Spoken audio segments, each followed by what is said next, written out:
ओम शांति। तो विशेष आज सवेरे चर्चा चल रही थी। आज का स्लोगन क्या था? खुशी चाहिए संकल्प, हाँ? खुशी के संकल्प, समर्थ संकल्प। अगर खुशी का अनुभव करना है तो संकल्प को कैसे चलाओ? समर्थ चलाओ, खुशी वाली संकल्प चलाओ। लेकिन अब क्या होता है प्रैक्टिकल में? संकल्प हमारे क्या क्या चलते हैं? व्यर्थ और निगेटिव। और जिसके मन में निगेटिव और व्यर्थ संकल्प चलते हैं उसकी खुशी भी गायब हो जाते हैं, वो संतुष्ट नहीं रह सकता।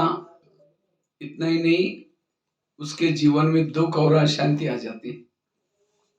इसलिए हमें संकल्प को कैसे चलाना है? समर्थ और सकारात्मक, पॉजिटिव। क्योंकि संकल्प का परिणाम बॉडी के ऊपर होता है। जैसे पता ना क्या क्या बीमारी होती है। अगर निगेटिव संकल्प की स्पीड ज्यादा है, तेज है, तो दिमाग गर्म होता है, दिमाग में केमिकल्स उतरते हैं, उससे बीमारी होती है। पेट की बीमारी होती है ईर्ष्या वाले संकल्प चलाने से। दूर का कम दिखता है, दूसरे की बुराई को आंखें फाड़ फाड़ कर देखने से। आज किसी का ब्लड प्रेशर बढ़ गया, बीती हुई बातों को याद किया, ब्लड प्रेशर बढ़ गया। तो सारे प्रॉब्लम का जड़ क्या है?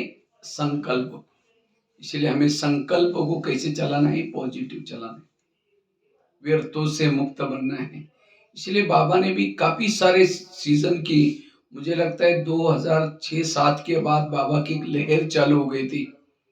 समस्याओं का समाधान करो, कारणों का निवारण करो, व्यर्थ संकल्प से मुक्त बनो, नो प्रॉब्लम का ताज पहनो।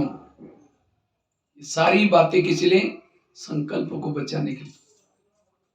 लेकिन इतना सारा बाबा का कर्मों का ज्ञान, ड्रामा का ज्ञान, जो हुआ अच्छा हुआ, ये सारा ज्ञान होने के बाद भी आज हमारे ब्राह्मणों के संकल्प चलते हैं।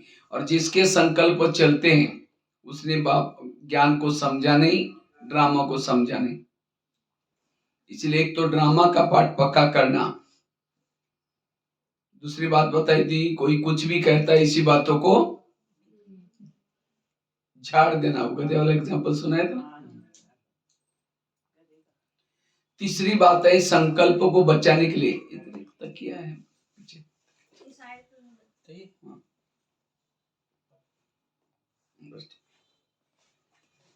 अगर हमें संकल्प को बचाना है उसके लिए कर्म गति को याद रखने की जरूरत है। आज हमारे जो संकल्प चलते हैं उसका मूल कारण है कर्मों के गुही गति का ज्ञान नहीं। वास्तव में हमारे जीवन के जो वर्तमान के प्रॉब्लम है उन सभी प्रॉब्लम की जड़ें कर्मों के गुही गति की ज्ञान की कमी। आज वर्तमान समय हमारे साथ जो कुछ हो रहा है ये सब हमारे ही कोई ना कोई कर्मों का परिणाम है। आज कोई किसी का पति बना है, किसी की सास मिली है, किसी का बेटा मिला हुआ, ये सब किस आधार से? कर्मों से। और ये कर्मों का ज्ञान नहीं है, इसलिए हम कहते हैं ये मेरे साथ ऐसा क्यों करता है, इसने मेरे ऐसे साथ क्यों किया। और ये संकल्प निगेटिव चलने का कारण है। फिर हम यहाँ से तो सुन के जाते समर्थ तो सोचना है, पर चिंतन करना नहीं, निगेटिव सोचना नहीं। लेकिन घर में जब ये प्रैक्टिकल देखते तो क्यों क्या शुरू हो जाता है। फिर पश्चाताप भी करते, अरे आज बाबा ने ऐसा बोला, फिर भी मैंने निगेटिव सोचा, ये कोई बात नहीं, कल से। जैसे वो बंदर होता है ना, जब बरसात आती है तो लगता है अब मैं बरसात पूरी होती है घर बनाऊंगा। जैसे बरसात पूरी होगी फिर ये डाली से वो डाली से वो डाली से टाइम वेस्ट करता है। फिर बरसात आते है फिर सोचता है अरे घर तो बना ही नहीं। इसी तरह हम यहाँ से जाते हैं, सारा दिन निगेटिव सोचते हैं, फिर जब यहाँ मुरली सुनते अरे आज व्यर्थ नहीं सोचेंगे, आज बहुत अच्छा करेंगे। इसीलिए इस कर्म गति के गहराई में जो चलता है उसका मन सदा चुप रहेगा। आज हमारे जो संकल्प चलते हैं उसका बहुत बड़ा कारण है कर्मों के गुही गति की ज्ञान की कमी।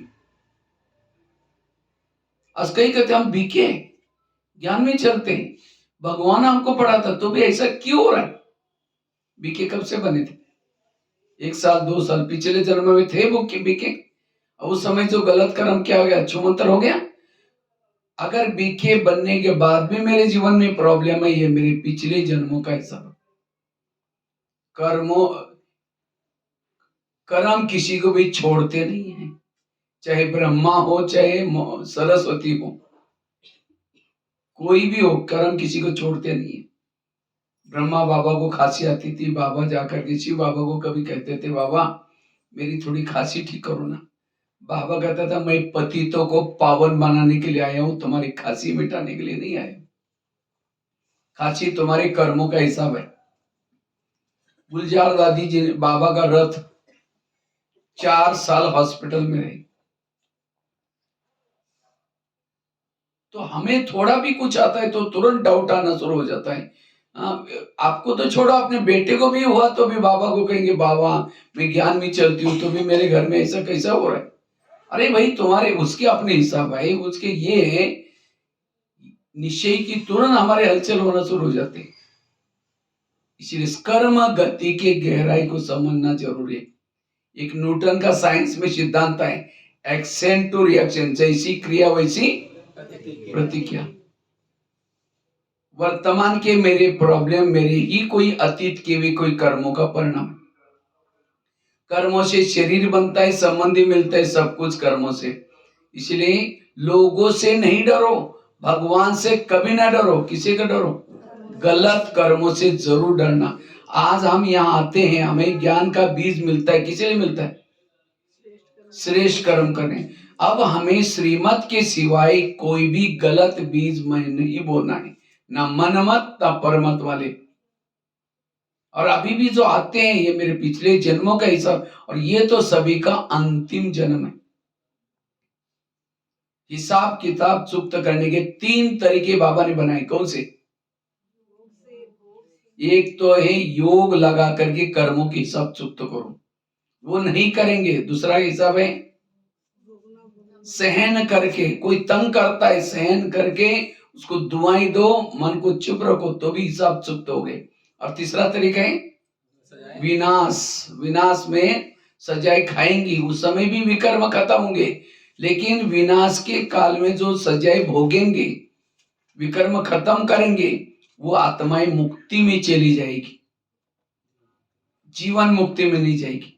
और जो सहन करके वो चुक्त करते हो जीवन मुक्ति में जाएगी, पद कम होगा। और जो योग से चुक्त करेंगे जीवन मुक्ति में जाएंगे, पद ऊंचा मिलेगा। तो कौन सा अच्छा है? लेकिन हम इतना योग तो लगाते नहीं है, और इसीलिए फिर सहन करना पड़ता है या फिर कर्म हो गए। इसीलिए अब हमें नए कोई भी प्रकार के विकर्म नहीं बनाना है, इसलिए कर्म गति को समझना।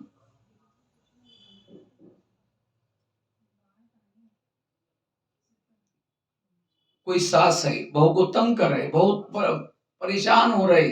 अगर सास और बहू का पिछला जन्म दिखाई जाए तो आज जो सास है पिछले जन्म उसकी बहू थी, और जो बहू है कौन थी? सास थी। इसीलिए कहते ना सास भी कभी बहू थी। अगर आपका पति तंग करता है, इसका मतलब आपने भी कभी पति बन करके तंग किया था। जिस दिन पति ने तंग किया, संकल्प चलाने के बजाय क्या कहो, अच्छा इनका भी बहुत दिन का वाक्य था, पूरा हो गया, कोई संकल्प नहीं चली।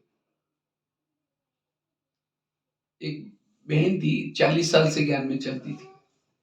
तो एक बार उसके पेट में बहुत प्रॉब्लम शुरू हो गया, कुछ तबीयत बिगड़ गई, हॉस्पिटल में गई। प्रैक्टिकल घटना मैं आपको सुना रहा हूँ। हॉस्पिटल में ग्लोबल में गई, उसने चेक किया, डॉक्टर ने कहा कि आपको तुरंत ऑपरेशन करना पड़ेगा, थोड़ा केस खतरनाक है। तो ऑपरेशन थिएटर में लेके गए। जब तक डॉक्टर तैयारी कर रहे थे, वो अपना बेड पर सोई थी। सोते सोते बाबा से रोन करते करते वो ट्रांस में गई। बाबा कहते, बाबा मुझे कौन से कर्मों का फल दे रहे, मुझे इतना, मैंने अपने 40 साल से समर्पित थी, मैंने ये किया वो किया, ऐसे कर करके ध्यान में चली गई। तो बाबा ने उसको बुला करके पूछा, तुम पूछ रहे थे ना मुझे कौन से कर्मों का फल दे रहे हैं, चलो मैं तुम्हारा पिछला जन्म दिखाता हूँ। बाबा ने उसको पिछले जन्म में लेके गए। पिछले जन्म में वो भाई था, क्योंकि 3-4 जन्म के बाद भाई बहन बनती है, बहन भाई बनती है। अब वो कैसे बनता है ये भी पता हो, निशानी होती। समझो बहन के शरीर में आत्मा है और भाई के शरीर का आकर्षण हो रहा है, अगले जन्म में भाई बनता है। और भाई के शरीर में आत्मा है, उसको बहन का शरीर का बार बार आकर्षण हो रहा है, अगले जन्म में वो भाई बनता है। तो जब भाई था, उसको इंडिया में नौकरी थी, इंडिया में था, और उस समय भारत में अंग्रेज को शासन था और पुलिस वाले की नौकरी थी। तो उनको पुलिस वालों को एक ऑर्डर मिली थी कि कोई भी अंग्रेज किसी को तंग करता है उसको गोली मारो। तो एक अंग्रेज किसी को तंग कर रहा था, उसने क्या किया, गोली मारी। गोली उस अंग्रेज को नहीं लगी, पीछे एक माता जी घास काट रही थी, उसके पेट में दस गई और उसको बहुत दर्द होता है। बाबा ने दिखाया तुमको किसी को मारना था और मारा किसको, और उसी कर्मों का फल आज तुम्हारे पेट में दर्द हो रहा है। जैसे उस माता के पेट में गोली लगने से दर्द हुआ था, उसका ही हिसाब है। देखो कौन सा हिसाब कहाँ आता है। इसीलिए आज हमारे 63 जन्मों से प्रकृति के साथ हिसाब किताब, लोगों के साथ। हमने कभी राजा बनकर के किसी को राजा से निकाल दिया है, तो उस व्यक्ति को लगा रही मेरे साथ इसने अन्याय किया, मैं भी इसको देखूंगा।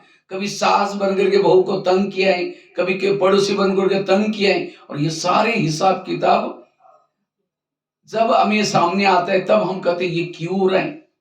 कभी ऊपर देख रही है, भगवान तुमने भी आंखें बंद किया कि मेरे साथ क्या हो रहा है। भगवान देखता है कि पिछले जन्म में जब गलत करते समय मुझे पूछा था, भगवान आप में ही गलत है, इसको बहू को मार रहे, देख लेना थोड़ा।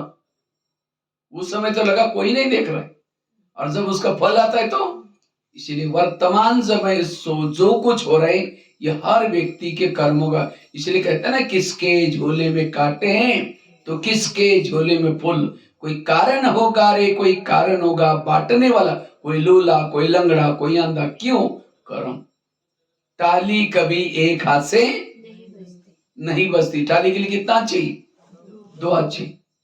इसलिए वर्तमान के मेरे प्रॉब्लम, इस कर्म गति के गहराई में जो जाएगा, क्यों क्या नहीं चलेगा, आगे चल करके बहुत ऐसी बातें आने वाली है, याद रखना है। उसी समय हमें क्यों क्या में नहीं जाना। अगर क्यों क्या में चले जाएंगे, डिप्रेशन आएगा, तनाव, टेंशन आएगा, कोई बीमारी हो जाएगी, योग नहीं लगेगा। इसलिए मन को चुप रखना है, साक्षी होकर के चलना है। कोई आपको देने के लिए, कोई आपसे, कई कहते ये बच्चा इतना प्यारा है, और ये बच्चा मैं कितना प्यार करते हो तो भी खराब ही काम करता है। क्यों, वो लेने के लिए वो एक माता जी थी, उसके दो जुड़वे बच्चे थे। तो दोनों जुड़वे बच्चों को पालने में रखा था। वो माता जी क्या कर रही थी, झाड़ू पोछा कर रहे थे। इतने में वो बच्चे खेलते खेलते एक दूसरे के तरफ मुंह हो गया। तो एक बच्चा दूसरे को कहता तुम इस घर में क्यों आया, कहता मैं 1 किलो तेल लेने के लिए आया। दूसरा कहता तुम क्यों आया, कहता मैं 3 तोला सोना देने के लिए। देखो ये कर्मों का इतना, अगर समझो कि हो सकता है उसने पड़ोसनी का तेल लिया होगा, नहीं दिया तो तेल लेने के लिए जन्म लेना पड़ा। अंतमति सो गति, अंतिम समय जो आत्मा को याद आता है वहां जन्म होता है। आत्मा जब शरीर छूटते हैं सीधा ही परम धाम जाते हैं, ब्लैक होल से जाना पड़ता है। लेकिन जैसे ब्लैक होल के पास जाते हैं उसको यहाँ संसार की सारी बातें याद आते हैं, मुझे उसने तंग किया, मुझे ऐसा किया, मेरा सोना है, मेरा चांदी है। वो आत्माएं वापिस आते फिर, और वापिस आते हैं और वो जन्म लेते हैं फिर, और 13 दिन के बाद जन्म लेती हैं। लेकिन सभी आत्माएं 13 दिन के बाद जन्म नहीं लेती। समझो किसी को नशा करने का शौक है, किसी को किसी का बदला लेने का शौक है, वो आत्माएं भटकती है, फिर वो अपना काम करके जाते हैं। और जिसके कोई इच्छा है, तृष्णा है, कुछ भी नहीं, फिर वो जिसके हिसाब किताब है उसके बाद जन्म लेती है। तो हो सकता है उसने तेल लेने के लिए जन्म लिया, और ये सोना लिया था, नहीं दिया, इसलिए सोना देने के लिए जन्म लिया। तो माता कहते नहीं नहीं ये बच्चे ऐसे ही कुछ बोल रहे। तो क्या क्या, दोनों को 1/4 किलो तेल लगा करके सुलाया। तो एक उसमें से बच्चा मर गया। कौन मर गया, जिसको तेल का हिसाब था, चला गया।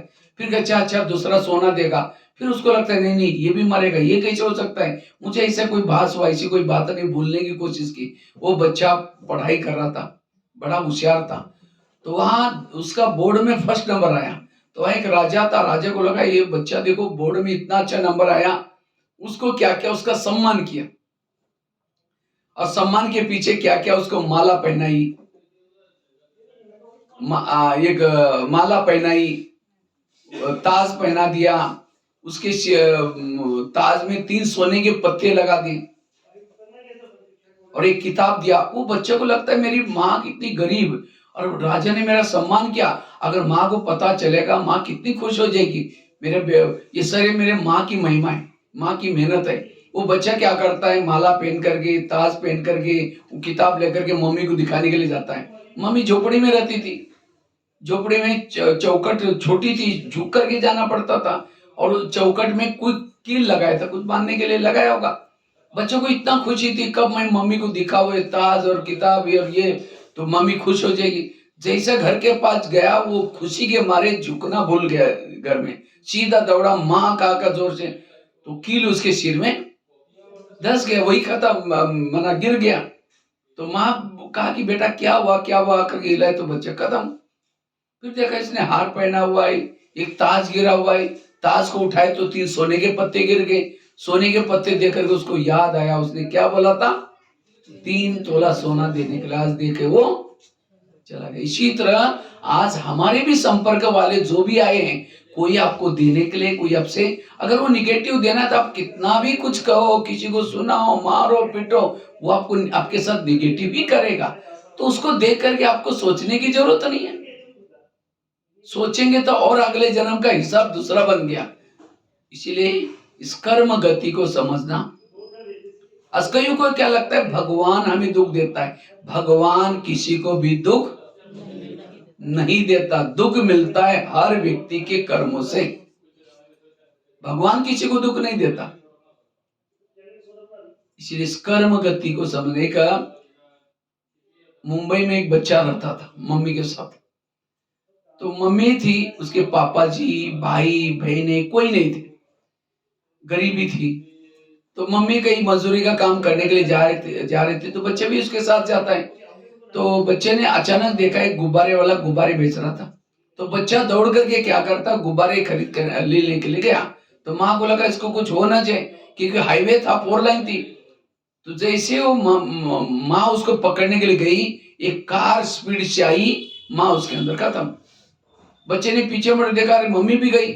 ऊपर देख करके कहता है भगवान आप कितने निर्दयी हैं, मेरे मम्मी को तो पहले लेके गए, अब मेरे पापा को तो पहले लेके गए, अब मम्मी को भी लेके गए। आपने मुझे गरीब बनाया, मेरे बहने नहीं, भाई नहीं, इसलिए मेरे कोई दोस्त भी नहीं बनते, आप कितने। तो उनको लगता है भगवान ही मुझे दुख दिए, भगवान को गाली देता है। 4 दिन खाना भी नहीं खाया। क्या मम्मी वापिस थोड़ी आने वाली, घर से बाहर आएंगी। तो 4 दिन के बाद भूख लगने के बाद जब बाहर आता है, पड़ोसी ने कहा कि बेटा अब तुम्हारा कोई संसार में नहीं रहा है, कोई बात नहीं, तुम हमारे पास आओ और हमारे पास आकर के चाय का दुकान है, ग्लास वगैरह धुलाई का काम करो, तुम्हारा खाने का प्रबंध हो जाएगा। तो बच्चा रोज उनके पास जाता है। तो एक दिन उस बच्चे से गलती से ग्लास टूट गया, तो चाय वाला इतना डांटता है उसको। तो बच्चा कहता है भगवान मैं जहां भी जाता हूँ मुझे दुख ही मिलता है।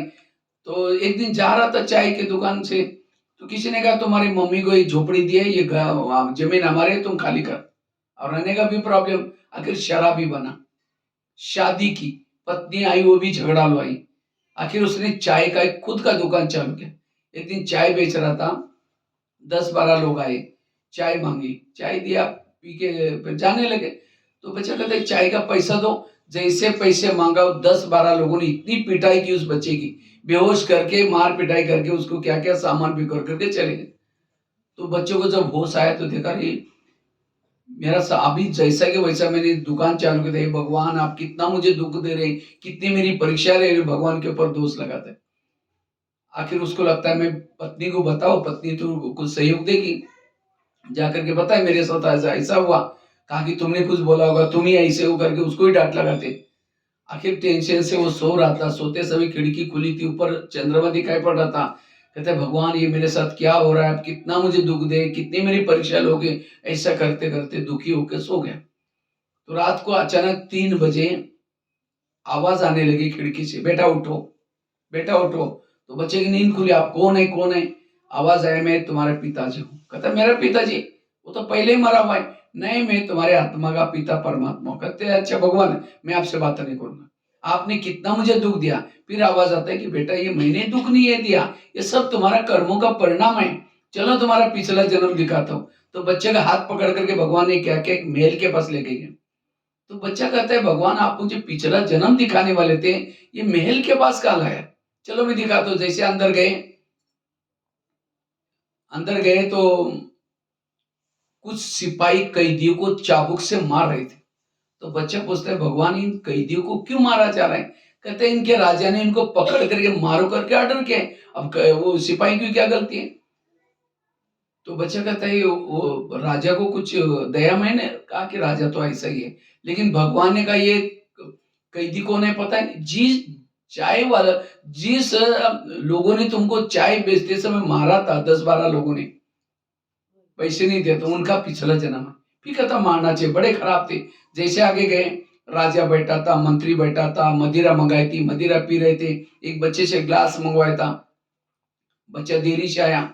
जब बच्चा देरी से आया तो राजा उसको डांटता है। जैसा राजा डांटता है तो उसको बच्चा घबरा गया, ग्लास टूट गया, और जोर से डांटता है। तो बच्चा पूछता है वो भगवान के साथ जो आया था, कहता है भगवान ये छोटे बच्चों को क्यों डांटा जा रहा है? कहा कि भगवान ये राजा तो ऐसा ही है, लेकिन ये बच्चा कौन है पता है? जी चाय वाले ने तो तुमको डांटा था, दुकान वाले ने, उसका ये पिछला जन्म है। तुमने जब ग्लास टूटा था उस समय डांटा तो उसका पिछला जन्म है। फिर कहता डांटना चाहिए, बड़ा खराब था चाय वाला। जैसे आगे गए, एक व्यक्ति बैठा था, हाथ में बेड़िया, पाँव में बेड़िया, कपड़े पड़े थे, खाना सामने पड़ा था, अंडरग्राउंड में रखा था।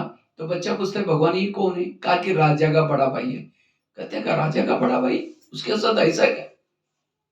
कायदे मौपिक एक बड़ा था, इसको राजा बनना था, प्रजा भी पसंद करती थी, लेकिन इसको देशद्रोही साबित किया उसने, और खुद राजा बन करके इसको अंडरग्राउंड में रखा। जनता को भी पता नहीं कि इसका भाई कहाँ कहाँ चला गया खुर्ची के चक्कर में।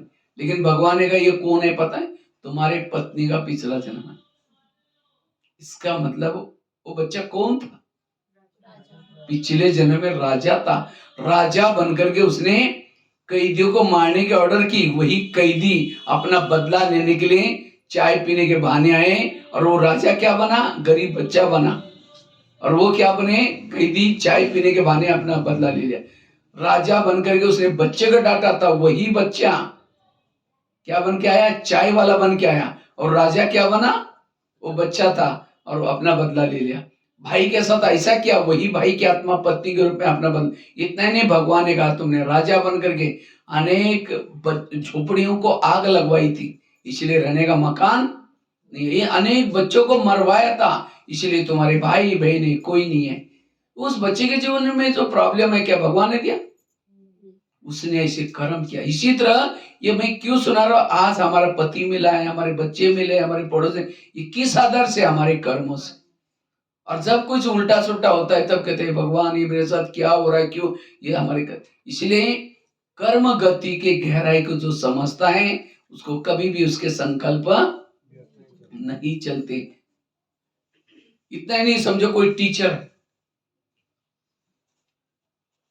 है, अपना जॉब ठीक नहीं कर रहा है, उसे सब पगार तो आ रहे हैं, पगार तो ले रहे। आजकल को होता है गवर्नमेंट स्कूल में पढ़ाते नहीं, कुछ नहीं, और पेमेंट तो ले लेते हैं। तो क्या उसी पेमेंट से शांति मिलेगी? उसको सुख मिलेगा? तो इसलिए हर व्यक्ति को अपनी ड्यूटी कैसी करनी, एक्यूरेट करने में प्रैक्टिकल देखा। एक हमारे, मैं दिल्ली में रहता था आश्रम में, आश्रम के सामने एक हाईवे है, रोहतक रोड। तो वहां रात को 9-10 बजे ट्रक्स जाते हैं। तो जब ट्रक से जाते हैं तो वहां एक पुलिस वाला आता था, ट्रैफिक पुलिस वाला, हाथ ऊपर करता था। तो वहां से ट्रक जाते थे, वो खड़े होते थे, ड्राइवर पैसा देता था, वो चले जाते थे। तो मैं ये सब खिड़की से देखता था। कभी कभी वो ट्रक वाला, वो पुलिस वाला पानी पीने के लिए, ठंडा पानी पीने के लिए आश्रम में आता था। मैं कहता था सर आप ये जो हाथ खड़ा करके पैसे ले रहे हैं, कोई रोड का टैक्स है? कहता रोड का टैक्स वगैरह नहीं है। उनको कहेंगे तुम्हारा ओवरलोड है, तुम्हारा कागज दिखाओ, ये गुमराह करेंगे, फिर वो सारा दिन खड़ा रहे, इसलिए पैसे देकर निकल जाते हैं। हमने कहा ये पैसे आप गवर्नमेंट में जमा करते हैं? नहीं, आधा बॉस को देता, आधा अपने पास रखता हूँ। हमने कहा सर ये ठीक नहीं है, आप ही ऐसे करेंगे तो? कहते यार दुनिया में सारे लोग ऐसे करते। हमने कहा दुनिया बदल रहे हैं, सतयुग आने वाला है, आप सतयुग क्या जाने के लिए आ जाओ। कहता है जहाँ धन है, संपत्ति है, जहाँ गाड़ी है, बंगला है, वही स्वर्ग है। आपका स्वर्ग हमको नहीं चाहिए। माना दोनों की हमारी काफी रोज की आता था, तब दोस्ती जैसे हो गई। कभी कभी दिखाता था, मेरे देखो खाली बैग लाया, अभी मैं भर के लेके जाऊंगा। एक दिन जब वो पुलिस वाला आया तो उसके चेहरे पे थोड़ी उदासी थी। मैंने कहा सर क्या हुआ, आज उदास लग रहे? अरे बड़ी घटना हो गई। हमने कहा क्या हुआ? कहता मेरा एक ही बेटा था, आईआईटी में पढ़ता था, मैंने उसको पैसे से तोला, लेकिन आज उसके कॉलेज से मुझे फोन आया, उसको एडमिशन भी नहीं मिल रहा था आईआईटी में, मैंने डोनेशन भर के एडमिशन लिया, लेकिन आज उसके कॉलेज से फोन आया मेरा बेटा 8 दिन से गायब है। जब मैंने उसके दोस्तों से फोन करके पूछा मामला क्या है, तो कहा कि उसने लव मैरिज किया एक लड़की के साथ और वो चला गया यहाँ से, 8 दिन हो गया। तो सोचा कि क्या है, जा करके देखता हूँ। एटीएम में गया पैसा निकलने के लिए, जब एटीएम में गया तो एटीएम का नंबर उस बच्चे के पास भी था। तो जब एटीएम खोला तो देखा उसमें बैलेंस भी नहीं, कुछ भी नहीं पैसा। तो कहता है मुझे तब से टेंशन में हूँ। कहता है मेरे को बच्चा गया, उसका कोई टेंशन नहीं है, वो तो आ जाएगा दोबारा, लेकिन मैंने जिंदगी में जो भी कुछ कमाया था सारा खाली हो गया। मैंने कहा सर कमाया था कैसा? वो ऐसा हाथ करके कमाया, ऐसा ही चला गया। इसीलिए कहते हैं ना, पसीने की कमाई खाओ। इसलिए कर्मों का इतना गहरी गणित है। इसलिए हर व्यक्ति को अपनी ड्यूटी एक्यूरेट करना है, हर काम अच्छी तरह करना है। तो ये कर्मों का ज्ञान न होने के कारण हम कहते ये क्यों हो रहा है मेरे, कहीं कहते हमारे घर के पास इतना भ्रष्ट व्यक्ति है, इतना गलत काम कर रहे हैं, भगवान उसका घर भर रहे हैं, जो घर भर रहे हैं उसके पिछले अच्छे कर्मों का फल है। अब गलत बीज बो रहा है, उसका फल एक दिन आएगा, मिलेगा। भगवान के घर में देर है लेकिन अंधेर नहीं। इसीलिए इस कर्म गति को समझ करके चलना। कल मैंने एक शाम के समय बहुत सुंदर घटना सुनाई थी। इस घटना से भी आपको क्यों सुना रहे, आज संकल्प जो व्यर्थ चलता है उसका ये कारण है, और लोगों का तनाव ये आ रहा है, इसका ये कारण है। ये नॉलेज की कमी है कि मैंने कभी किया था और उसका फल मुझे मिल रहा है। ये नॉलेज की कमी के कारण हम कहते ये क्यों हुआ, कैसे हुआ। एक आगरा में एक पति पत्नी रहते थे, बहुत गरीब थे, झोपड़पट्टी में रहते थे। उनके पास एक मेहमान आया। वैसा मेहमान आया था दिल्ली में खरीदारी करने के हिसाब से, लेकिन जब वो दिल्ली में आया था दुकान बंद थी। उस व्यापारी को लगता बैठे बैठे मैं क्या करूं, मैंने कभी आगरा गया नहीं, देखा नहीं, चलो मैं आगरा घूम के आता हूँ। आगरा गया, सारा दिन उसने आगरा देखा, लेकिन रात को सोने का प्रॉब्लम हो गया। जिस होटल में जाता था, जहां भी जाता था, सब कहते हुए हमारे होटल बुक है। अब उसको लगता है रात को कहाँ सो जाओ, अगर कहीं बस स्टैंड पर सो जाओ बैग चोरी हो जाएगी, अगर कहीं स्टेशन पर सो जाओ तो भी चोरी हो जाएगी। तो अचानक उसको याद है मेरी गरीब पति पत्नी, चलो उनके पास जाता हूँ। रिक्शा करके चला गया, खाना खाया, बातें की, सब कुछ की। सोने से पहले उसने अपनी बैग खोली। जब बैग खोली तो गरीब की पत्नी की नजर बैग में गई, देखा इसके पास 50 के, 100 के, 500 के बहुत सारे बंडल है। उसको लगता है 2-4 बंडल हमको मिल जाए तो हमारी गरीबी क्या हो जाएगी, दूर हो जाएगी। रात भर नींद नहीं आई, 12-1 बजे बाहर गई, बड़ा सा पत्थर लाते, सीधा वो पत्थर उसके सिर में मारते, उसका तो मर्डर हो गया। पति की नींद खुली, पति कहता ये क्या हो गया, कहता अब हमारी गरीबी दूर। का ये बात किसी पुलिस वालों को पता चलेगा, लोगों को कहते किसी को पता ही नहीं चलने देंगे। इस व्यापारी को अब जमुना नदी में डाल देते। रात को 2 बजे उस मुर्दे को बोरे में डाला, पीछे जमुना नदी थी, उसके अंदर डाल करके वापिस आए। घर में आए, खून लगा था दीवार पर पत्थर मारने से। उनको लगा किसी को डाउट ना आ जाए, रातों रात उन्होंने खून के दाग मिटाए। उन्होंने खून के दाग तो मिटाए, लेकिन कर्मों में पड़े हुए दाग को कोई मिटा। इसलिए भजन है ना, कर्म काले का मिटे न रे भाई, लाख करे कोई चतुराई। उन्होंने उसी पैसे से प्लॉट लिया, मकान बनाया, दुकान खोला, गहने बनाई, गरीबी दूर हो गई। कोई बच्चे नहीं थे, दोनों ही थे। कुछ साल के बाद एक बच्चा हो गया, और एक ही बच्चा था, खिलाया पिलाया, कलेक्टर बनना जितना पढ़ाया। अचानक उस बच्चे को टाइफाइड हो गया। तो उनको लगता है इस बच्चे को कुछ ना हो जाए, बड़े से हॉस्पिटल में इसका इलाज किया, बहुत खर्चा हुआ। बनाए थे गहने, बेचे, बच्चे का इलाज किया, बच्चा ठीक नहीं हुआ। गाड़ी बेची, बच्चे का इलाज किया तो भी ठीक नहीं हुआ। दुकान चालू किया था, उसको भी बंद किया। उनको लगता है बच्चा ठीक हो जाएगा, सारा दोबारा ले लेंगे। लास्ट में मकान भी बेचा, झोपड़पट्टी में चले गए। तो एक दिन वो बच्चा कहता है पापा जी, अपने को जो मिला था पैसा खत्म हो गया, मैं जा रहा हूँ, बच्चा मर गया। तो बच्चा कौन था? वो जिस व्यापारी को मारा था। आत्मा तो मरती नहीं, न शस्त्रों से कटते हैं, न आग में जलते हैं, न पानी में डूबते हैं। वही आत्मा अपना पैसा लेने के लिए बच्चे को रुपए आई थी। ये है ऊपर वाले का डंडा, ये है कर्मों की हुई। तो ये मैंने आप लोगों को क्यों सुनाई? आज माँ बाप ने होटल नहीं देखा, पैसा पैसा इकट्ठा किया, और बच्चा कोई ऐसा पैदा हुआ है गलत संगत में जा रहे, नशा कर रहे, तनाव टेंशन में आ रहे, वो बच्चा कौन है? आपके पिछले जन्मों का हिस्सा। और ये ज्ञान की कमी के कारण आप उसके ऊपर गुस्सा करते, मारते, कभी रोते पीटते, कभी कभी तो माँ बाप नशा टेंशन करते। कर्मों का ज्ञान नहीं है, इसलिए आज कोई बच्चा जन्मते ही बीमार पड़ता है, सारा पैसा बीमारी में जा रहा है। ये आपका उस आत्मा के साथ का पिछले जन्म का हिसाब है।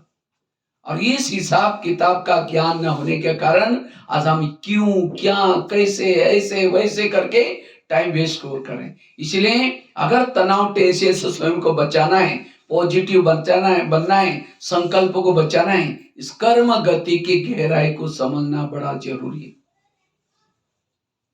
दूसरी बात है, अगर अपने संकल्प शक्ति को बचाना है, पॉजिटिव बनना है, तो गीता का, रामायण का, महाभारत का मंत्र याद रखो। कौन सा? जो हुआ अच्छा हुआ, जो हो रहा अच्छा, जो होगा वो भी। बस स्टैंड पर गए, बस गई, कोई बात नहीं, उसमें कल्याण है। किसी ने अपमान किया, कल्याण है, हर बात में कल्याण है। कभी भी निगेटिव नहीं सोचो। बच्चे ने गिलास करे, इतना गुस्सा करेंगे, तेरे को अक्ल नहीं, तुम कमा के लाओ तो पता चलेगा। गिलास था 10 रुपए का, गुस्सा करेंगे, हार्ट में प्रॉब्लम आएगा, 10 लाख रुपए का ऑपरेशन करना पड़ेगा। ग्लास भी टूटा, कोई बात नहीं बेटा, दूसरा लेंगे। वो ग्लास से भी महत्व कि आपके विचार, थॉट्स है।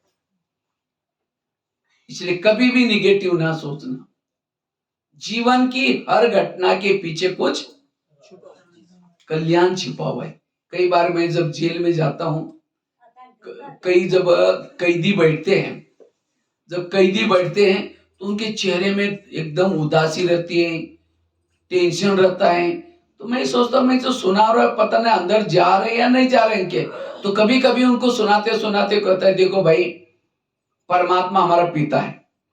पिता कभी भी कोई बच्चों का बुरा नहीं करता, जानवर का पिता भी नहीं करता। ये तो मनुष्य आत्माओं का पिता, ये बुरा कैसे करेगा? हो सकता है 2022-23 आपके लिए कोई खतरा था बाहर, इसीलिए भगवान ने वहां से उठा करके यहाँ रखा, और चारों तरफ से बड़ी बड़ी दीवार बांध करके सिक्योरिटी गार्ड रखे, ताकि कोई यमराज भी आकर के आपका कुछ बुरा कर ना सके। इसीलिए उस ऊपर वाले को धन्यवाद दो। जब ये सुनते हैं तो इतनी जोर से तालियां बजाते हैं, उनके चेहरे खुश हो जाते हैं। उनके चेहरे देख करके मुझे बड़ा अच्छा लगता। भगवान जो करता है सब आपके जीवन में आज तक जो हुआ सब अच्छा हुआ। भले किसी ने तंग किया, चुगली की, ये कई भाई बहने वर्तमान को भी फीका करते, बीती भी घटना को याद करके कहते इसको दुआ मैं कभी नहीं दे सकती, इसने मेरे साथ क्या क्या किया है, अभी भी मेरे को याद है वो, और वो याद रखेगा तो योग कैसा लगा सके। दुआएं के कोई एक व्यक्ति के प्रति भी आप निगेटिव है, शुभ भावना नहीं दे सकते, दुआएं नहीं दे सकते, आशीर्वाद नहीं दे सकते, शुभ चिंतन नहीं कर सकते। इसलिए कोई मेरा दुश्मन नहीं है, सब मेरा भला करने वाले हैं। एक रामायण की घटना सुनाता हूं। राम राजा बनने वाला था। रात में आकर के मंथरा ने कही के 2-4 उल्टी बातें सुने, तुम्हारा बेटा भी तो है, तुम बेटे को छोड़ करके राम को राजा बना रहे। और ये बातें सुन करके राम को राजा बनाने के बजाय 14 वर्ष वनवास में भेजा। सीता गई, लक्ष्मण गया, तीनों भी घर से चले गए। वियोग के कारण दशरथ ने प्राण त्यागा। खाने का प्रॉब्लम, सोने का प्रॉब्लम, घास में सोए, जंगल में रहे, किसके कारण? मंत्रा के कारण। तो मंत्रा को जो भी देखेगा उसकी भावना अच्छी चलेगी बुरी चलेगी। मैं खुद जब रामायण देखता था, मंत्रा काला सा ड्रेस पहन करके डंडा लेके आती थी, मैं कहता इस बुढ़े को उसको नहीं देखना। लेकिन एक दिन मैंने जब सोचा, थोड़ा चिंतन किया, तब पता चला मंत्रा ने राम के साथ जो किया वो अच्छा किया। अगर रात में उनके घर में ना आती तो राम क्या बनने वाला था? राजा। राजा बनता तो जंगल में नहीं जाता, अगर जंगल में नहीं जाता तो सीता की चोरी ना होती, अगर सीता की चोरी ना होती रावण को ना मारता, रावण को ना मारता राम की महिमा कोई नहीं गाता। तो राम की महिमा किसके कारण? मंत्रा के कारण। इसी तरह हर एक के घर में, आसपास में, पड़ोस में, ऑफिस में भगवान ने 1-2 मंत्र रखे। और आज हमारा जो टेंशन वही मंत्र है, हमारे जो निगेटिव विचार जो चलते हैं वही मंत्र के कारण। वो हंसती है, लगता मुझे देखकर जरूर हंस रहे हैं, वो किसी से बात भी करता लगता मेरी बात जरूर करे, यही नहीं। लेकिन राम के मंत्रा ने तो राम का भला किया, तो आपकी भी मंत्रा क्या करने वाले? भला ही करने वाले। अगर राम के जीवन में मंत्रा ना आती, ना हनुमान मिलता, ना अंगद, ना रसुई, ना मुनि, कोई नहीं मिलती, किसके कारण मिले? आज आपका पति आपको तंग ना करता, परेशान ना करता, तो आप यहाँ कैसे आते? और यहाँ ना आते, आज आपको दीदी दादियां मिली, जो इतना परिवार मिला, ज्ञान मिला, किसके कारण? आज तक के मंत्रों के कारण। इसीलिए आज तक जिन्होंने तंग किया, कभी एकांत में बैठ कर उन सबको धन्यवाद दो। आप लोगों ने तंग किया, हमारा बहुत अच्छा हुआ, लेकिन फिर 5000 साल के बाद तंग करने के लिए जरूर आना। ये है दिमाग को खाली करने का तरीका, ये है समर्थ बनने का तरीका। इसलिए जिन्होंने मेरे साथ जो किया, अच्छाई के लिए किया। उस समय कड़वी लगती थी बातें, लेकिन अब पता चला उन बातों में कितना कल्याण है। और ये 5000 साल के बाद फिर होने वाला है, उससे ही हमारा भला होने वाला है। इसीलिए जो हुआ अच्छा हुआ। राम जब वनवास से आता है, सारे लोग उसको स्वागत करने के लिए आए थे। मंत्रा और कैकेयी मां नहीं आई थी, तो राम सबको पूछता है मंत्रा और कैकेयी मां दिखाई नहीं पड़ रही। कहा कि वो आई नहीं, सबको छोड़ दिया और उनके घर में चला गया और जाकर कहता है कि माँ आप मेरा स्वागत करने के लिए क्यों नहीं आए? कहा कि बेटा हम कैसे आए, हमने तो तेरे को तकलीफ दी, 14 वर्ष वनवास में भेजा।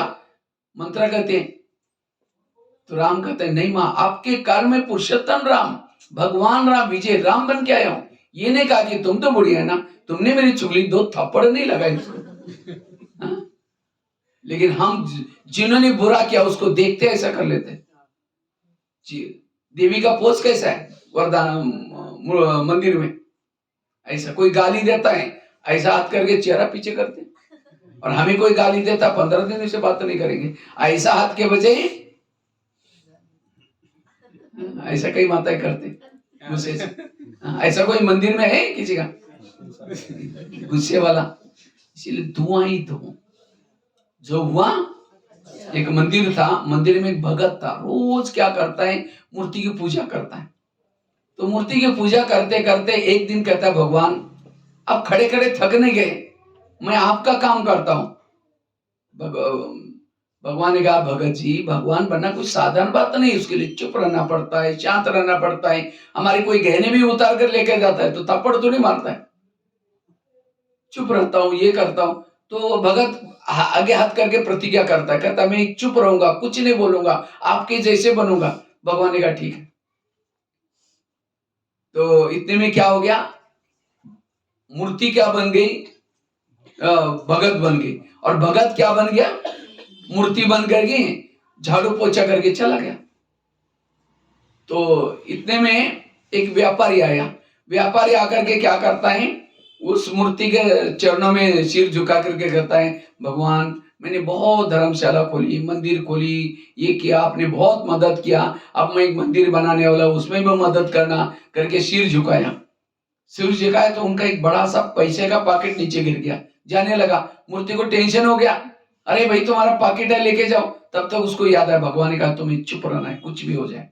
इतने में क्या हो गया, एक गरीब आदमी आया, भिखारी, कहते भगवान मैं 8 दिन से कुछ नहीं खाया, कुछ तो दो, आप हमेशा ध्यान रखते हैं। ऐसा करके सिर झुकाया, दर्शन करने के लिए गया, उसकी नजर पॉकेट के ऊपर गई। कहता भगवान थैंक यू, मैंने थोड़ा मांगा, आप इतना बड़ा पॉकेट दिया। और मूर्ति को टेंशन हो गया, अरे मैंने तो तेरे को दिया ही नहीं, ये तुम चोरी करके लेके जा रहे, ये तो व्यापारी का है। बोलने वाला तब तो उसको याद है, भगवान ने कहा तुम चुप रहना। इतने में एक नाविक आया, समुद्र जहाज चलाने के लिए जाने वाला था।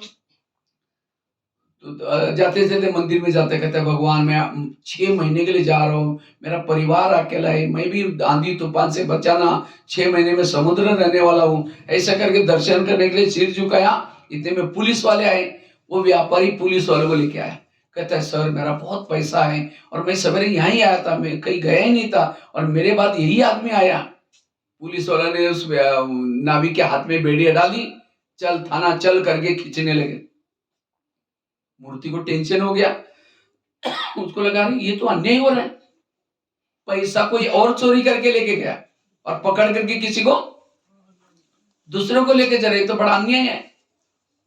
और भगवान ने मुझे ड्यूटी दी है, भगवान होता भी तो मैं बचा लेता।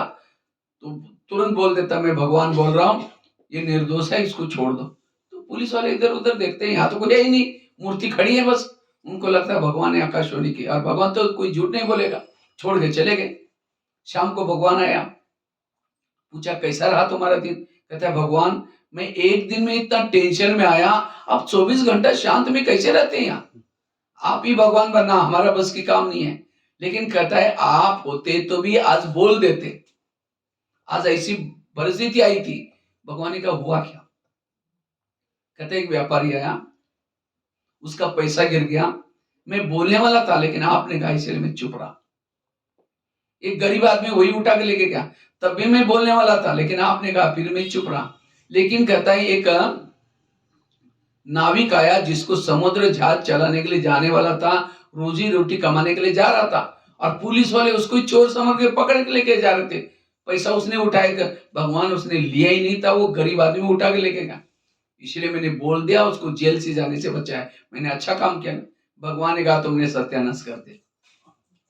मैंने तुमको बोला था कुछ भी हो जाए चुप रहना, क्योंकि दुनिया में सब कुछ होता है, सब कल्याणकारी। कहता व्यापारी ने 2 नंबर का काम किया, इसलिए पाप चढ़ गया था, उसका पैसा नीचे गिरा, उस गरीब को मिला, उसकी दुआएं मिली, उसका पाप कम हो गया, उसका पेट भर गया, अच्छा ही नहीं बोला। ऐसे ही उस नाविक को पुलिस वाले पकड़ करके लेके जा रहे थे जेल में रखने के लिए, तभी चुप रहना चाहिए था, क्योंकि 6 महीने के बाद समुद्र में बड़ा तूफान आने वाला है, उसके अंदर मरने वाला है। अब तुमने बोल करके कौन सा अच्छा काम किया? जेल में रहता 5-6 महीने में छूट जाता, अब मरने वाला है, कौन सा अच्छा काम किया? भगवान जो करता आगे पीछे की सोच के करता है, और मनुष्य जो सोचता है वर्तमान को देख करके सोचता है। तो इसलिए हर इंसान के जीवन में जो कुछ हो रहा है सब अच्छा हो रहा है, इसलिए कभी भी निगेटिव सोचने की जरूरत नहीं है। सदा मन को चुप रखो, ये संसार कल्याणकारी है, ड्रामा कल्याणकारी है, इसलिए परमात्मा का नाम है शिव। शिव मतलब सबका कल्याण करने वाला। लेकिन मानव मूढ़मती जानता नहीं कि मेरा कल्याण है, इसलिए सोच करके स्वयं ये संसार कोई दुख में नहीं, जो निगेटिव सोचता है दुखी है, और जो पॉजिटिव सोचता है वो सुखी है। इसलिए हर परिस्थिति में कैसे रहो? पॉजिटिव, तब समर्थ बनेंगे। तो कितनी बातें हो गई? पहली बात बताई ड्रामा को पक्का करो। दूसरी बात कौन सी सुनाई? कर्मों की घुई गति, और मैं कितनी सारे एग्जांपल्स दिए आप लोग। तीसरी कौन सी बताई? जो हुआ अच्छा हुआ, मंत्र वाली घटना सुनाई, वो नाविक की घटना सुनाई। चौथी बात है, अगर हमें व्यर्थ संकल्प से बचना है, सवेरे सवेरे हमें 3 चीजें जरूर करनी है। कल भी याद दिलाया था। पहली बात, अमृत वेला का योग अच्छा। लेकिन अमृत वेला का अगर कोई वीडियो बनाया जाए आपका, और सवेरे 10 बजे दिखाई जाए, दीवार के सारे बैठे, मुंह खुला, आंखें बंद, 2 बार मच्छर अंदर भी गया और बाहर भी गया, ऐसा योग करेंगे तो स्थिति कैसी बनेगी? इसीलिए रोज अमृत वेला कैसे करने? अलर्ट करने, एक्टिव करनी है, आंखें खोल के करनी है। जैसे कल कहा था ना, अब समझो कोई मेहमान को घर में बुलाओ, वो आने से पहले दरवाजे खिड़की लगा करके सो जाओ, वो बेल बजा रहे, घंटी बजा रहे, दरवाजे नहीं खोलो, कैसा लगेगा? इसी तरह हम अमृत वेला उठेंगे, बाबा को निमंत्रण देंगे, मीठे बाबा, प्यारे बाबा आप आ जाओ, हम आपसे बातें करनी है, बातें करनी है, करनी। अब उसको तो बुलाया, दरवाजे खिड़की तेरे द्वार खड़ा भगवान, भगत भरले जो भगत ओम शांति हो गया। इसलिए आंखें खोल, अब केवल खोल के भी नहीं बैठो, कोई मेहमान घर में बैठा है उसके चेहरे की तरफ देखते रहो, वो कहेगा बुलाया था क्यों? घड़ी की तरफ भी देखेंगे, और 4-5 मिनट देखना है, फिर 20 मिनट घड़ी की तरफ देखते हैं। आप कोई घर में मेहमान बैठे, चेहरे की तरफ देखते हो, घरे उनको लगता है मैं आने के कारण शायद ये डिस्टर्ब हो गया, मेरा जाने का इंतजार करे। इसीलिए लगन में मगन होकर के बैठो। इसलिए अमृत वेला अच्छी तरह करना है, एक्टिव होकर के करना है। और दूसरा, क्लास के पहले, आज तो थोड़े लोग आए थे, तो क्लास के पहले हर एक को, मैं कोई शहर में गया था, मुझे बड़ा अच्छा लगा, उन्होंने कहा कि मेरा क्लास था मुरली के बाद, तो 6 साढ़े 6 वहां योग चलता है, 6:30 से 7:30 मुरली चलती है। जब मैं 6 बजे पहुंचा, एक जगह भी नहीं थी, सारा क्लास फुल। तो मैंने बहनों को कहा कि शायद मैं आने वाला था, इसलिए नहीं कहते, हमारे नियम ही है 6 बजते हैं हमारा मेन गेट बंद होता है, उसके बाद किसी को भी एंट्री अंदर क्लास में, जो भी आएगा फिर बाहर बैठ करके मुरली सुनेगा, क्लास में अलाउ नहीं करते हम लोग उसको। बहुत अच्छा लगा। क्लास के पहले आधा खेती में दान डालते हैं तो क्या करते हैं, पहले हल चलाते हैं। इसी तरह ज्ञान का बीज बुद्धि में डालने से पहले क्या करना है, योग करना बड़ा जरूरी है। और जो योग करके मुरली सुन, क्योंकि संगठन का योग हमको कब मिलता है, क्लास के पहले ही मिलता है। और जिसने क्लास के पहले योग नहीं किया, मुरली का आनंद नहीं आएगा। इसलिए अगर मुझे सारा दिन की तनाव से, व्यर्थों से मुक्त बनना है, अमृत वाली करनी है, क्लास के पहले योग करना है, और तीसरी मुरली कहाँ सुननी है, सेंटर पर सुननी है। नहीं तो आजकल कई क्या करते हैं, ऑनलाइन की माए लगे, ऑनलाइन से सुनेगा, उसकी पूजा भी ऑनलाइन से हो जाएगी। इसीलिए रोज सम्मुख आकर के सुनना है। जो ये तीन चीजें करता है उसका मनोबल मजबूत होता है, उसको किसी के भी दोष दिखाई नहीं पड़ेंगे, उसकी आत्माभिमान। ये तीन चीजों से सवेरे सवेरे करने से हमारी आत्मिक स्थिति बनती है। और जिसकी आत्मिक स्थिति है, सारा दिन चाहे पहाड़ गिर जाए, चाहे कुछ भी हो जाए, मन चुप रहेगा। क्योंकि ये तीन चीजें करने से आत्मा को सच्चा सुख मिलता है। और जिसको सुख मिलता है वो कहीं भी प्रकार का निगेटिव नहीं सोचेंगे, उसके चेहरे में न चाहते भी खुश रहेगा, कोई गाली देगा तो भी खुश रहेगा। बाबा कहते आगे चल करके मेरे बच्चों के चेहरे क्या करेंगे, चेहरे ही बाबा की प्रत्यक्षता का आधार बनेगा, सेवा का साधन बनेगा। लेकिन कौन से चेहरे, खुशनुमा चेहरा। कई माताएं जब घर में जाते हैं, घर वाले क्या बोलते हैं, ये मुसीबत आ गई, क्योंकि अब तक उसके अंदर का बदलाव, चेहरे में कोई खुशी नहीं है। हम पता नहीं कोई एक स्टेट में गए थे, वहां हम एक जेल में कार्यक्रम करने के लिए गए थे। जब जेल का कार्यक्रम करके फिर हम लोग ऑफिस में बैठे थे एक जेलर के पास, तो जेलर थोड़ा सा फेस रीडिंग, उसको गॉडली गिफ्ट थी, फेस रीडिंग करता था, अंदर क्या चलता वो सब जानता था। तो हम बात करते करते अचानक उसकी नजरें का कुमार के ऊपर गई, चेहरे पर उसके। तो मेरे को कहता, भाई साहब ये प्राणी बड़ा दुखी है। हमने कहा नहीं भाई, भगवान मिला हुआ है, ये स्वर्ग में जा रहे कुमार लाए पे, भले कुछ भी हो गया तो ये दुखी है, अगर मेरे पास रखो मैं इसको ठीक करके भेज दूंगा। बोल देखो हम सेवा में गए थे, ये ऐसे वाला सेवा कैसे, क्या सेवा कर सकते। तो वो कुमार को हमने कहा नहीं भाई साहब ऐसे ऐसे करें। तो वो भाई को, कुमार को मैंने बाहर लेके आए, उसके बाद ऐसे पूछा तो बोला नहीं भाई साहब मैं एकदम सुखी हूँ, मुझे कोई प्रॉब्लम ही नहीं है। नहीं नहीं, हमने कहा कुछ। फिर कहता है भाई साहब मैं 1 महीने से बहुत डिस्टर्ब हूँ, मैं तो बीच में सुसाइड करने वाला था। देखो अंदर चल रहा था, छिपा उसका अंदर जो मन में चलता है वो चेहरे में जरूर, चेहरा आईना है। इसलिए कभी भी अंदर मन में निगेटिव नहीं रखना, इसलिए सदा पॉजिटिव।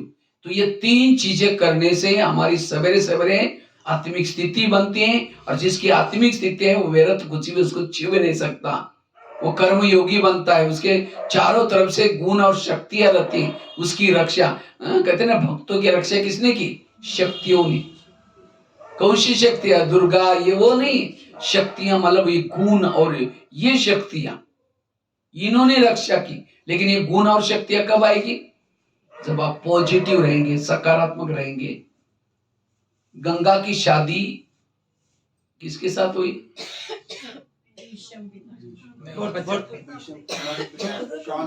शांतनु से हुई, शांतनु से हुई थी। लेकिन गंगा ने कहा मैं शादी तो करूंगी, लेकिन मैं जो भी कुछ करूंगी उसमें आपको कुछ भी बोलना नहीं है। शांतनु तो प्रभावित था, उसने प्रतिज्ञा तुम कुछ भी कर मैं कुछ नहीं बोलूंगा। तो कुछ समय के बाद उनको बच्चे होने लगे। जब बच्चे होने लगे तो क्या करते, एक एक बच्चे को लेकर जाकर पानी में छोड़ना शुरू कर दिया। अब उसको टेंशन हो गई ये क्या करे, लेकिन उसने प्रतिज्ञा की मैं कुछ नहीं बोलूंगा। आखिर वो इतना परेशान अंदर से हो गया, एक दिन गुरु के पास गया, कहता कि मेरे साथ ऐसा हुआ। तो गुरु ने कहा मैं तुमने प्रतिज्ञा किया, तो मुझे पूछे नहीं, तुम जाने तुम्हारा काम जाने, और परेशान। तो एक दिन वो उसकी आंखों के सामने बच्चे को फेंकने के लिए जा रही थी।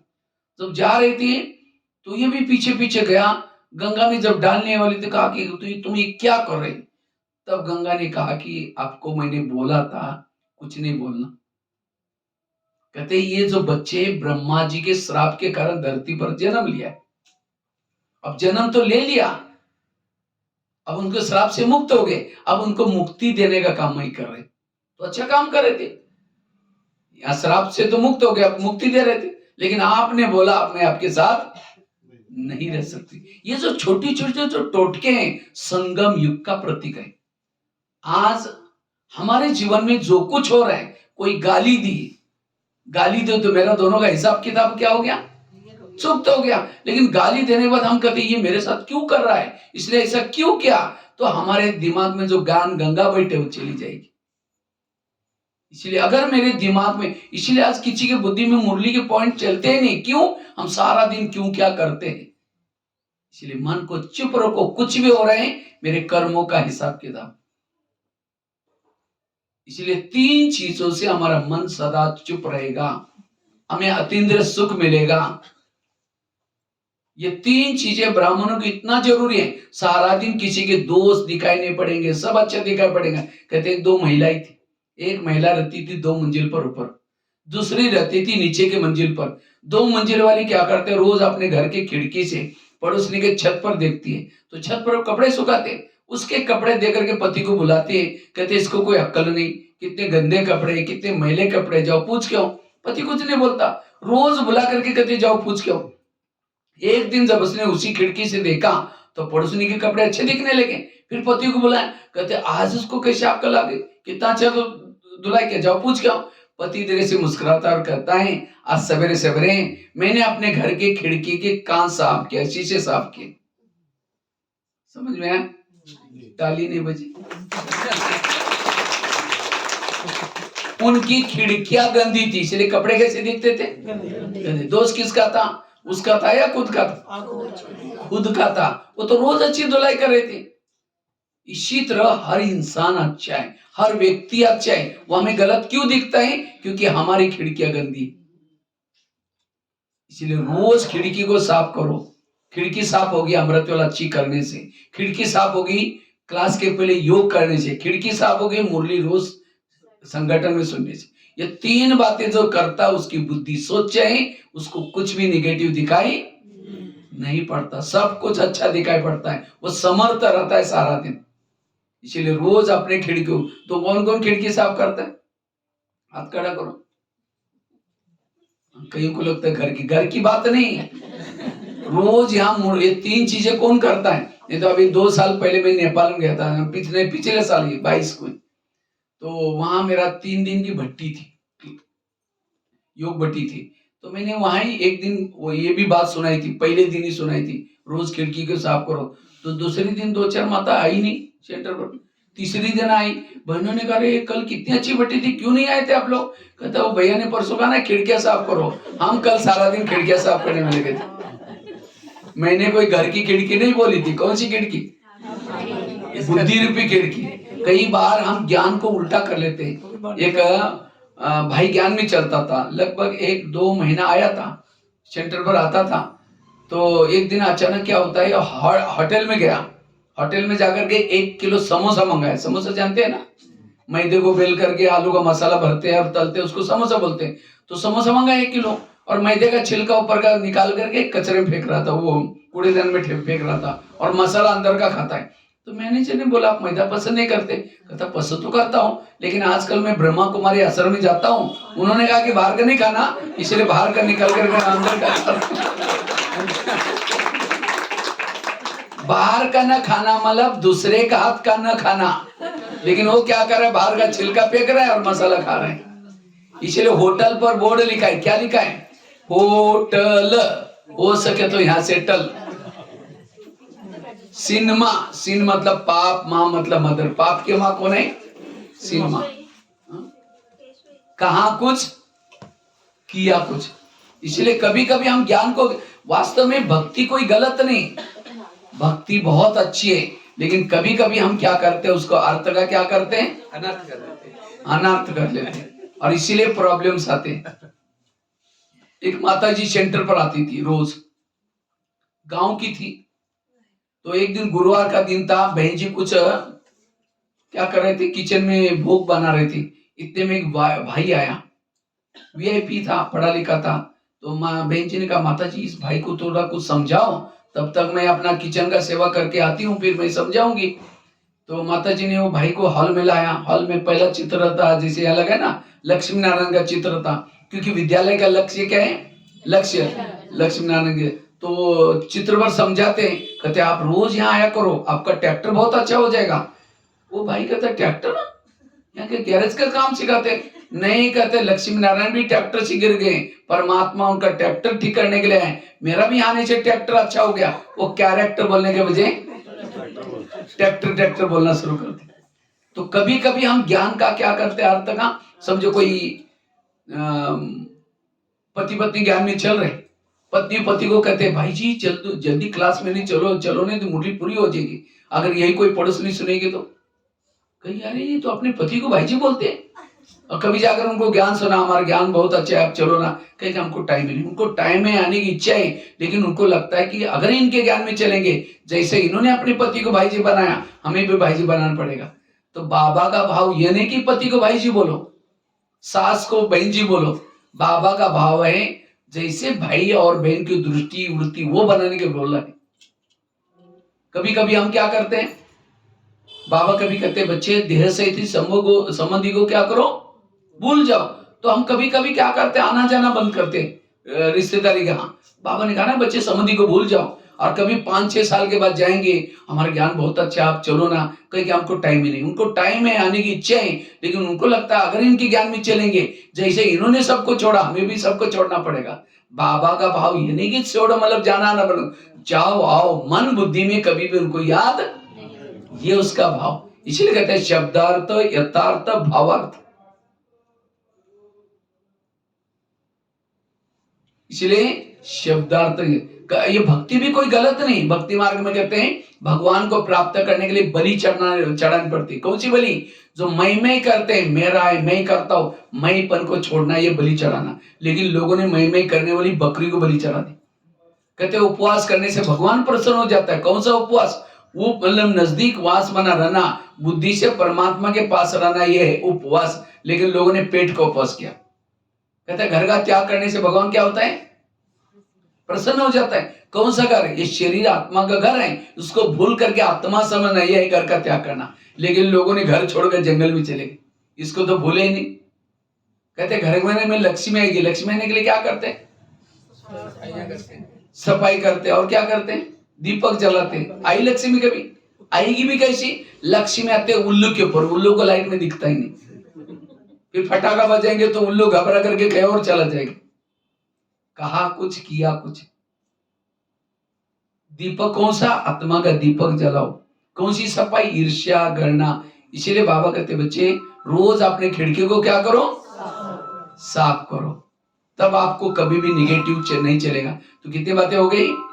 पहली बात कौन सी को बताई? ड्रामा को पक्का करो तो व्यर्थों से मुक्त समर्थ बन जाएंगे। दूसरी बात कौन सी सुनाई?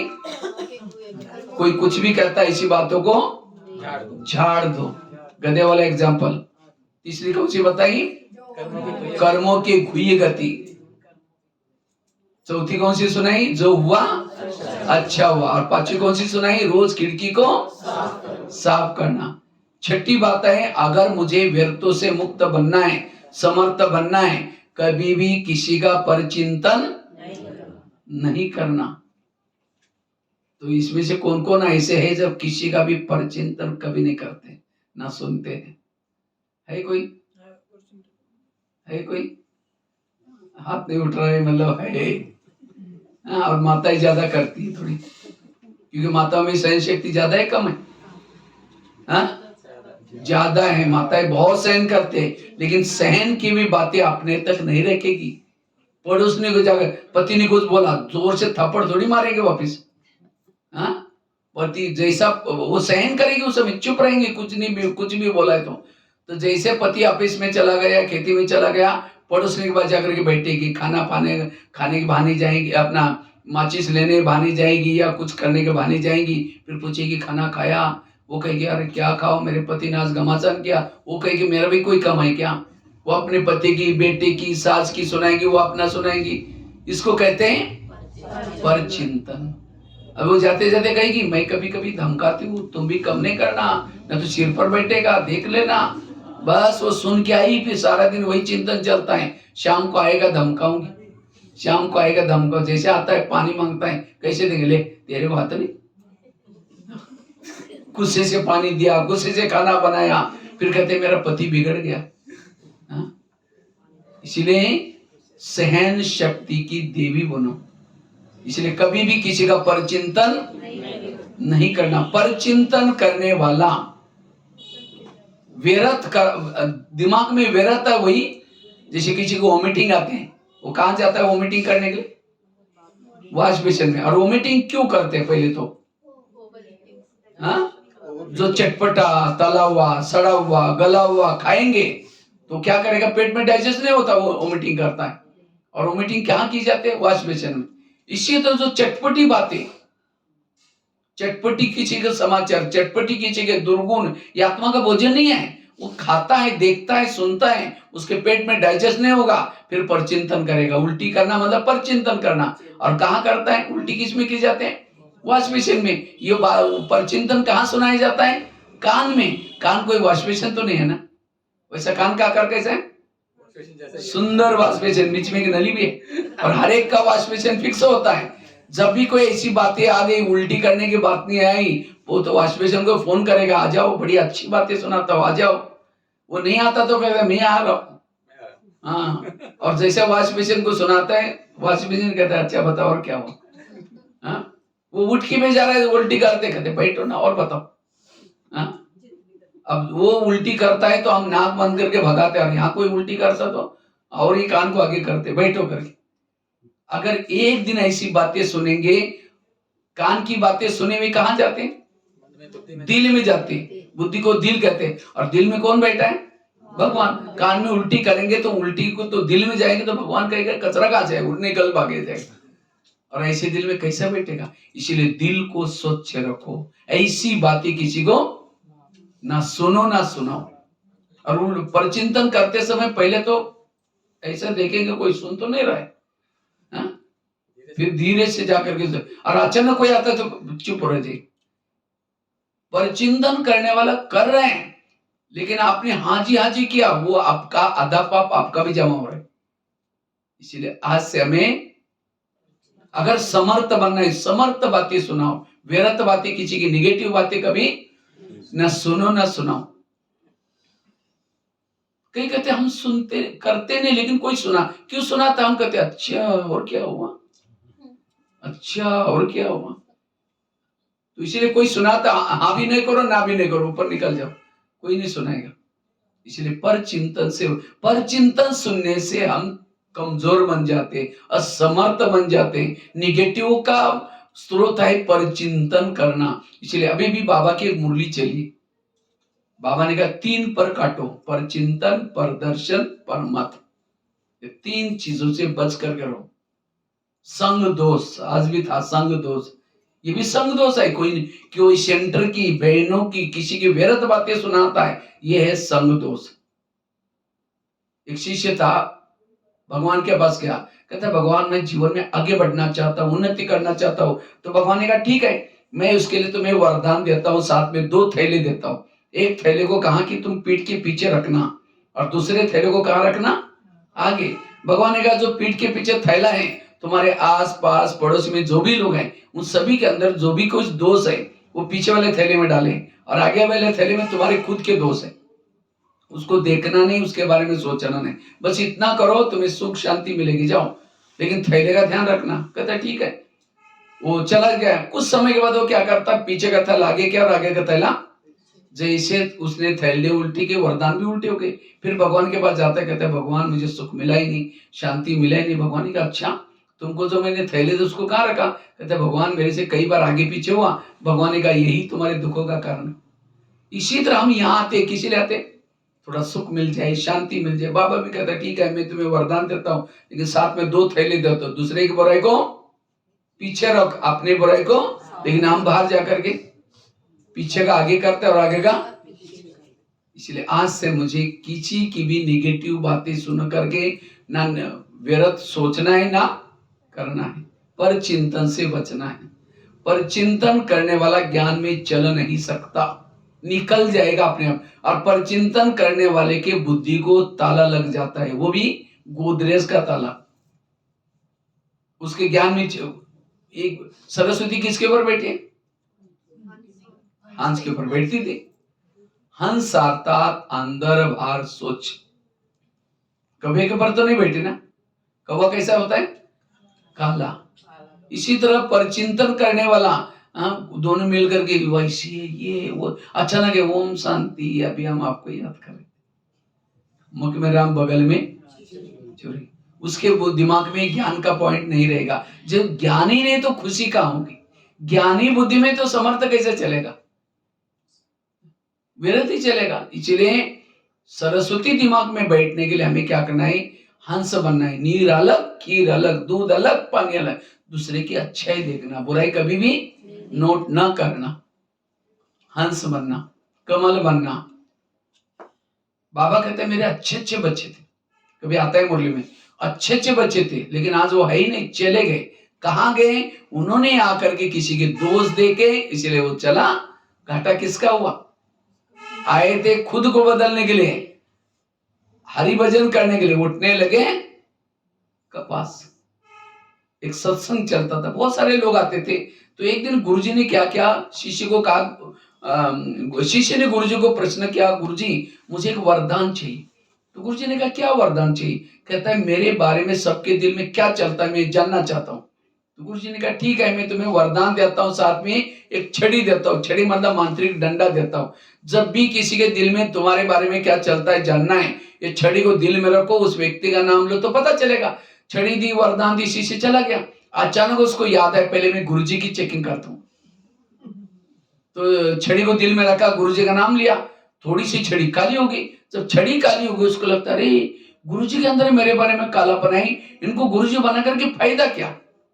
आश्रम में आना बंद हो गया। एक दिन हो गया, 2 दिन हो गया, महीना हुआ। तो गुरुजी एक दिन ख्याल करता है सबसे पहले बैठने वाला, इतनी अच्छी सेवा करने वाला, उसको क्या हुआ? गुरुजी उसके घर में गए, कहते क्या जी आजकल आप आश्रम में नहीं आते? नहीं जी आजकल बच्चों की परीक्षा है, थोड़ा धान कटाई का टाइम है, थोड़ा आजकल कोरोना का भी माहौल है, आजकल थोड़ा सा ये बच्चों की परीक्षा है, ऐसे ऐसे करता है। तो गुरुजी ने कहा 6 साल से आश्रम में आते थे, आंधी आए, तूफान आए, कुछ भी आ जाए। नहीं जी गुरुजी, नहीं जरूर कुछ बात है। कहा कि गुरुजी आपके अंदर मेरे बारे में कालापन है। छड़ी दिया ना, मुझसे देख लिया। गुरुजी ने कहा अच्छा ये बात है क्या? लेकिन तुमने देखा कि तुम्हारे अंदर औरों के बारे में कितना कालापन है? कहा कि नहीं देखा। देखो शीशे ने छड़ी को दिल में रखा, अपना नाम लिया, पूरी छड़ी काली।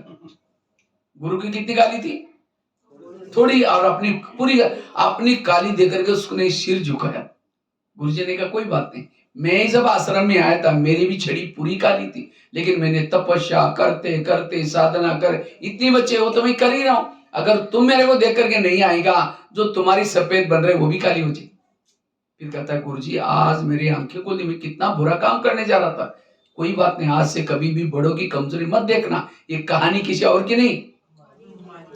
हम भी यहाँ थे तो हमारी जो पतित आत्मा थी, काली आत्मा थी, पावन बनना शुरू हो जाते। जैसे ही यहाँ आते बहनों के संपर्क में आएंगे, सेवा के आएंगे, फिर धीरे धीरे कहेंगे यहाँ जो पैसे देते ना ज्यादा उनको ही पूछते, उनको आगे किया जाता है, हमको कोई पूछता ही नहीं। भले ऐसे वो ऐसा ही धीरे धीरे दो। फिर याद रखना जब दूसरे के दोष देखते हैं तो हमारी भावना खराब हो जाते हैं। और भावना और योग इसका बहुत गहरा कनेक्शन है। जितना सेंटर के लिए भावना, मधुबन के लिए भावना, भाई बहनों के प्रति भावना, उतना योग ऊंचा। तो जो व्यक्ति आपकी भावना खराब करता है ऐसी बातें ना सुनना ना देखना। इसलिए बाबा कहते हैं संग दोष से। तो ये विरत आता कहां से? संग दोष से, पर चिंतन से आता है। इसलिए पर चिंतन से मुक्त बनना। और लास्ट की बात, अगर हमें समर्थ बनना है, शक्तिशाली बनना है, उसके लिए निगेटिव बातों को क्या बना दो? पॉजिटिव। पहली बात कौन सी सुनाई? मैं बार बार रिपीट कर रहा था कि आपको पक्का ये क्लास याद आएगा। ड्रामा, वाह ड्रामा वाह। दूसरी बात कौन सी बताई? कोई कुछ भी कहता है ऐसी बातों को झाड़ दो, गधे वाला एग्जाम्पल। तीसरी बात कौन सी सुनाई? कर्मों की घुई गति, जिसके लिए मैं आगरा की घटना सुनाई। उसके बाद वो बच्चे की स्टोरी सुनाई, उसके साथ साथ और भी कितनी सारी बहुत सारी बातें सुनाई उसके लिए। चौथी कौन सी सुनाई? जो हुआ अच्छा हुआ, मंत्र वाली घटना सुनाई, साथ में उस बच्चे की स्टोरी भी सुनाई, वो भगत और इसकी। और पांचवी कौन सी सुनाई? रोज खिड़की को साफ करना, अर्थात अमृत वेला अच्छी करना, क्लास के पहले योग करना, और तीसरा रोज की ईश्वरी महावाक्य सुनना। और छठी कौन सी सुनाई? पर चिंतन से बचना, किसी की भी निगेटिव बातें ना सुनना ना सोचना। और लास्ट की बातें, अगर हमें समर्थ बनना है, शक्तिशाली बनना है, तो निगेटिव बात को क्या बना दो? पॉजिटिव। समझो यहाँ आप आए हैं, थोड़ा देरी से घर में जाएंगे, जाते लोग बोलेंगे हाँ ओम शांति भी जाते, सवेरे गए, अभी भी गए, शाम को फिर जाएंगे, वहीं जाकर के वहीं खा के आओ। अब ये बातें सुनते तुरंत गुस्सा आएगा, और यहाँ तो सुन के जा रहे हैं, व्यर्थ नहीं सोचना पॉजिटिव। इसलिए पहले सोच के जाओ, अब मैं घर में जाऊंगी, जाते मेरी पूजा हो जाएगी। अगर कोई देवी की पूजा हो तो देवी क्या करते हैं? आशीर्वाद। आपको भी कोई बोलना शुरू करेगा, अभी क्या दो? आशीर्वाद। मतलब हाथ से नहीं दो, ना तो और चिढ़ जाएंगे। बड़ी देवी बन के आए, शक्ल जाकर के देख लिया है हाँ? मन से कहो कि बाबा इनका कल्याण करना। आज हम कितनी अच्छी अच्छी बातें सुन के आए, अगर ये भी वहां सभा में होते, इनको कितना डायबिटीज है, कितना छोटे छोटे गुस्सा करते, इनको टेंशन है, वो भी दूर हो जाता। बाबा इनका भी कल्याण करना। वो आपको बोल रहे हैं, लेकिन आप ऐसी बातें कर रहे हैं, तब उनको लगेगा मैं पहले थोड़ा भी बोलता था, ये बीच में काली बनकर के तरसती थी, और आज तो चुप है। इसका मतलब आश्रम के लेक्चर का कुछ असर हो गया इसके। यही निगेटिव को पॉजिटिव। एक महाराष्ट्र में एक संत थे जिनका नाम था तुकाराम महाराज। वो बहुत भक्ति करते थे, लोगों ने उसको मना किया भक्ति करने के लिए, तभी छोड़ा नहीं। तो एक दिन सभी लोगों ने क्या किया, उसका अपमान करने का सोचा, और उसके लिए पकड़ करके उसके गले में सब्जी की माला पहना दी। बैंगन, टमाटर, आलू, मटर, मिर्ची, नींबू, मुंह काला किया, बाल उतर करके हल्दी लगाई, गधे भी बिठाया, गली गली में घुमाया, इतना ही नहीं घर के सामने लाया, पत्नी को बुलाया। जब उसकी पत्नी देखते मेरे पति का साथ ऐसा किया, सबको गाली देती। जब गाली देते तुकाराम महाराज सब्जी की माला दिखा करके कहते इनको गाली क्यों दे रहे हैं? ये लोगों ने अपने लिए 8 दिन के लिए सब्जी ला कर दी। निगेटिव को क्या बना दिया? और कहा इनको गाली मत देना। जब मेरी शादी हुई थी, समय बारातें नहीं निकली थी, ये लोगों ने पूरी गांव में मेरी क्या निकाली, और कहा इनको गाली मत देना। मेरे सिर में फोड़े हो गए थे, लोगों ने बाल उतर करके हल्दी लगाई। हल्दी तो एंटीबायोटिक का काम करते, अब ठीक हो जाए। और कहा इनको गाली मत देना। जब मुझे घुमाने के लिए लेके गए थे, धूप बहुत तेज थी, और तेज धूप में लोगों ने पाँव में कुछ नहीं पहना था, सबके पाँव में छाले पड़े, मुझे कुछ नहीं हुआ, मैं आराम से ऊपर गधे पर बैठा था। बुराई को क्या बना दिया? ये है जीवन जीने की कला। इतना ही नहीं, एक बार उसकी पत्नी कहते हैं मुझे आज गन्ने खाने का बड़ा मन कर रहा है, अपने खेती से ज्यादा गन्ने लेके आना। गन्ने समझ में तो लेके आते हैं, ज्यादा लेके आया। लेकिन जगह जगह पर बच्चे मांग रहे थे, तो सारे बढ़ गए, एक ही गन्ना बाकी था, लाकर रख दिया। पत्नी कहते गन्ने का है? कहते वो रखा है। उसको गुस्सा है, मैंने ज्यादा लाने के लिए लिया। ये कह रहा, वो सीधा ला करके जोर से मार दिया उनके इसके ऊपर। मारने के कारण 2 टुकड़े हो गए। तो तुकाराम महाराज कहता है धन्यवाद, तुम आधा खाना, मैं आधा खा लूंगा, काम हो जाएगा बस। अगर आज की पत्नी कोई पति के साथ ऐसा कर ले, वीडियो कॉलिंग करके उसके वो मायके बताए, देख देख तुम्हारी लड़की क्या करते, यही सिखाया, उसको लेके जाओ, डाइवर्स हो करो। लेकिन पहले जमाने के लोग बुराई को भी क्या करते थे? अच्छाई में बदल दी। इससे हमारा व्यर्थ खत्म हो जाएगा, हम समर्थ बन सकेंगे, सहनशील बन सकेंगे। तो सहनशील बनने के लिए यही आज के हमारे पुरुषार्थ में विघ्न है, और यही आज हमारे संकल्प व्यस्त जाने का कारण है। इसलिए संकल्पों को बचाओ, और जिन्होंने संकल्पों को बचाया वो फरिश्ता बन सकेंगे, लाइट हाउस बन सकेंगे, शरीरी बन सकेंगे, बिंदु स्वरूप बिजरू बन सकेंगे। आज हमें योग में जो प्रॉब्लम आते हैं, योग में कोई माया आते मतलब को राक्षस आकर के नहीं लाता, किसी ने कुछ बोला है, अपमान किया है, निंदा किया, वही बातें योग में। चूहा निकालो तो बिल्ली गाती है, बिल्ली निकालो तो चूहा आता है, योग का टाइम पूरा हो गया। इसलिए योग लगाने के लिए, स्थिति अच्छी बनाने के लिए ये 7 बातें अपने साथ में रखो। और मैंने केवल सुना ही नहीं, हमने उसको प्रैक्टिकल में किया भी।